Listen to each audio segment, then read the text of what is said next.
Here is an EOA Live Grande story.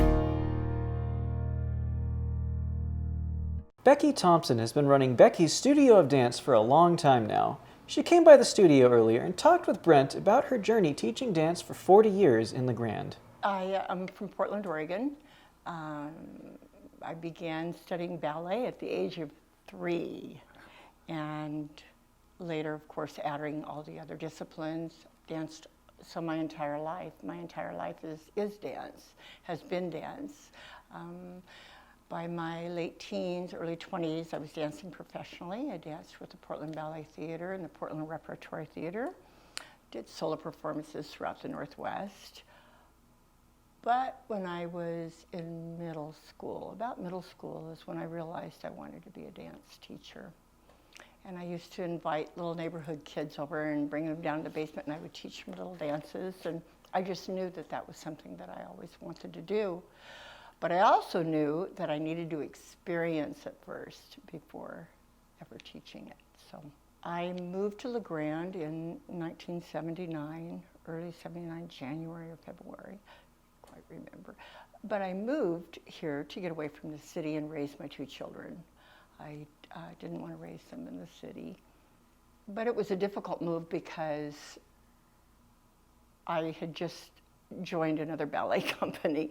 But I looked at my 2 babies and I thought, I need to be someplace a little bit safer and healthier. And so looked at a few other communities and fell in love with Union County and Grande, the churches, the schools, just everything, the mountains, the fresh air, the people. So it was for them, my 2 children. For me, it was a difficult move, culturally and, that sort of thing. And so the city of Grande was looking for a dance teacher, and I applied for the job. There were 4 other people that also applied for the job, but I was the only one holding a certificate.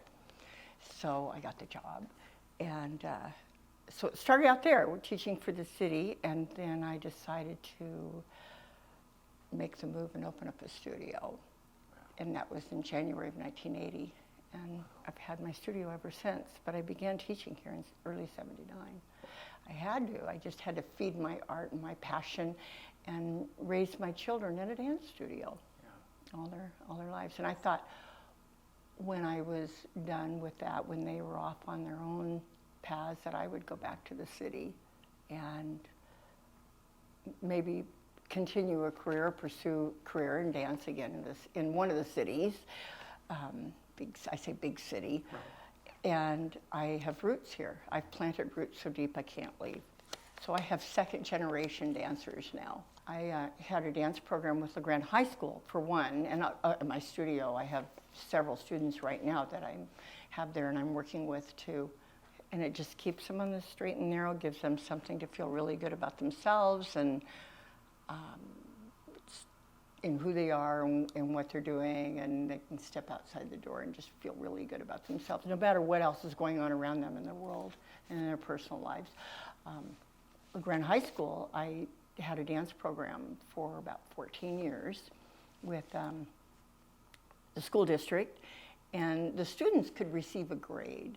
They could receive a credit. And I had several students say, oh my gosh, if it wasn't for the dance program, I would never have graduated high school. When I first moved here, actually, somebody had said to me, oh my goodness, what are you doing opening up a dance studio? You're going to be up against a brick wall. These are farmers and railroaders. They're not going to be interested in dance. But here we are 4 years later. There's so many other benefits to dance besides just learning to be a dancer or a performer. There's so many other benefits. There's the social benefits, the emotional benefits, the physical benefits. They learned balance, coordination, the socialization, self-confidence, cognitive behavior, all of those things that just, in fact, I wrote some of those things down that I'd love to share. I was thinking about that this morning, and I thought, what could I share with everyone as far as the other benefits of dance? So I just said physical balance, endurance, strength, coordination, spatial awareness, emotional, cognitive ability, adaptive concentration. It also encourages creativity. This is, for people of all ages, but children learn self-confidence. They learn to communicate. They develop a greater sense of trust amongst their peers and cooperation. So these are some of the things that the kids and adults, everybody, can benefit from dance. No one is ever too old. Children start dancing from the time they can walk. For actual formal training, I don't take them younger than 3.5. We have had Mommy and Me classes where the teacher and mommies come with their littles and they learn how to move. But, to be able to retain, it's about 3.5 or 4 is when it's a really good time to start their dance education, I think. So, and never too old. Never too old. Well, the discipline, the structure, I think is very important because it's just that they learn self-control, and the discipline and how to do things technically correct. I'm a stickler about that, and I tell my students, when you step out of this box, no matter which way you go, that the technique is the most important thing. So, yeah, I can be a little bit strict, and I used to have a reputation being the mean dance teacher, but I'm not a mean dance teacher.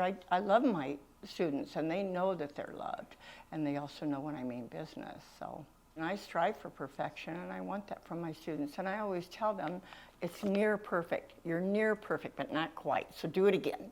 But I think that's going to bring out the best of someone. If I can just, I always tell my students too, I'm not here to put you down or make you feel bad about yourself. I'm here to make you better, and I love you, and I want you to be your very, very best. Because if you're your very best and you love what you're doing, then you're a winner no matter what. I listen to music, and I always try to find music that's different. I'm not one to just, it's the top 10, it's the most popular. So I'm inspired by music, and it has to be a little bit different. I like things that not everybody hears all the time. And I think it's important to expose the children to different styles of music. I very rarely use what we call the top 10 or the most popular. I very, very rarely use that because they're listening to them all the time. And I'm also very careful about the lyrics. I screen the lyrics because there's a lot of words in it that we don't want our children to listen to or dance to. So I'm inspired by music. Usually my spring program is inspired at Christmas time. For some reason, at Christmas time, when I have a little bit of break, I listen to music and I think about different things that I want to do. Thursday, June 6th, 6:30 p.m. at Grande High School Auditorium. We're celebrating 40 years. And it is, we're calling it classical meets swing, with a little bit of tap and jazz and acrobatics in between. So it'll be a great show. I let the children title the dancers get to title their choreographies. And all of our choreographies are original. Everything that we do is original choreography. And so we name our dances, and the kids came up last night, they came up with theirs called Mystery. So we have Mystery, we have Bamboo, we have Waterfalls, we have Love. So this year's just kind of a catch-all.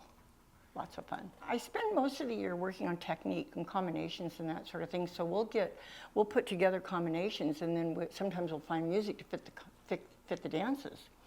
So it kind of goes back and forth, and then we'll listen to several songs and say, okay, this one works really well, and we'll put that one with it. And we decided to go with some swing this year, so we have some real fun, what do they call that? It's that new swing, and we have a couple of oldies.